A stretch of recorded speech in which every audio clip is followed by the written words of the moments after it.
Fala, gente apaixonada pela palavra de Jesus Cristo. Continuando no estudo desses profetas menores, hoje a gente está estudando o livro de Miqueias. Miqueias, para você não sabe, ele era também um homem do campo, também, né? E ele era contemporâneo ao profeta Isaías. Contemporâneo quer dizer que vivia no mesmo período e na mesma época. Isso se datava o quê? Na segunda metade do século 8 a.C. E mostra a ira de Deus pela idolatria do povo da época também, né? Samaria e Jerusalém são centros desse pecado na época de idolatria. E isso mostra pra gente que somos incuráveis, cada um de nós somos incuráveis, a menos que a gente deseje ser curado por Deus. A única forma de você ser curado é que você aceite ser curado pelo Pai Celestial. No capítulo 2, o profeta ele novamente reprova a idolatria do povo, o comportamento, né, do século 8 a.C., que é parecido com os dias de hoje. A gente vê comportamentos daquela época, principalmente de idolatria, que se trata aqui no livro de Miqueias, parecido com os de hoje. Exemplo, maquinam o mal à noite. A Bíblia fala que eles maquinam, que eles planejam o mal durante a noite. Quantas vezes a gente vê nas ruas aí de grandes cidades e até menores, o mal sendo espalhado durante a noite e a madrugada. Amantes do poder. Isso é muito, muito claro, né? Aqueles que querem cada vez mais ficar no poder. Cobiça e querem ainda mais, aquele desejo de ainda mais. Esse negócio de ainda mais, às vezes vem no nosso coração, cara. E eu convido a você a reprimir esse desejo, esse sentimento quando ele vem, porque isso é triste, porque você vai querer algo mais, e aí você conquista.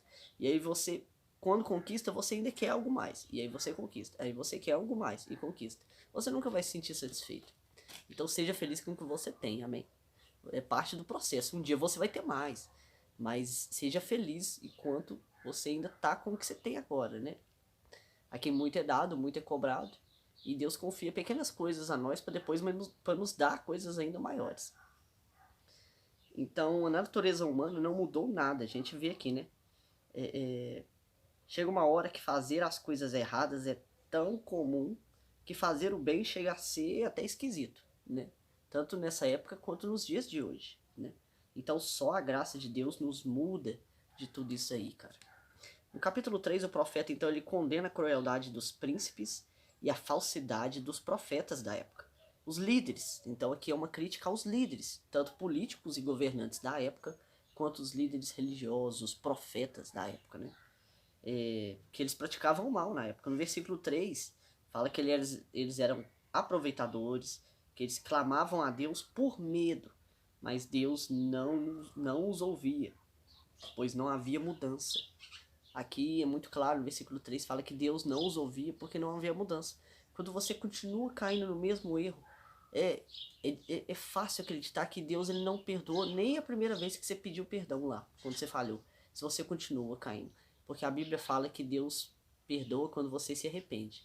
E aí é uma atitude clara que você não se arrependeu, né? Então o povo buscava por medo. Quantos hoje também buscam por medo? Deus, né? Então a gente não deve nos guiar pela nossa própria vontade, mas sim pela vontade do Pai, pela graça dele, né?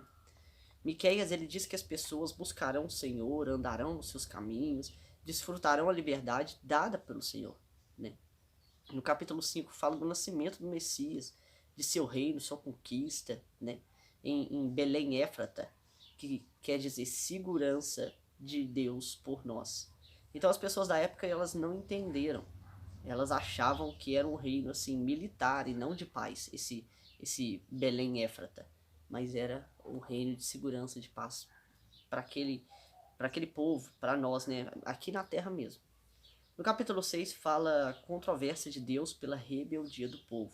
Deus fica indignado, pois sempre, sempre esteve com o povo, né? Sempre acreditou, sempre ajudou o povo. E no versículo 8 fala que quem pratica justiça, é, é, ama a misericórdia, anda humilde perante o Senhor, né? Deus escuta a oração dessa pessoa. Então confie nele, espere nele, né? No versículo 19, Deus, ele joga nossos pecados no mar do esquecimento. ele esquece. Então eu te convido também a agradecer a Deus hoje pela graça do perdão. Hoje, agradeça a Deus hoje por ele te perdoar, por essa graça de ser perdoado por ele julgar todos esses seus erros no mato esquecimento, quanto você se arrepende, igual eu falei anteriormente aí, tem que se arrepender. E é claro, perdoe os outros também. Eu tô aqui com a minha Bíblia, uma outra Bíblia aqui, para destacar no capítulo 7 ainda, que é o último desse livro de Miqueias, o versículo 7 e o versículo 18.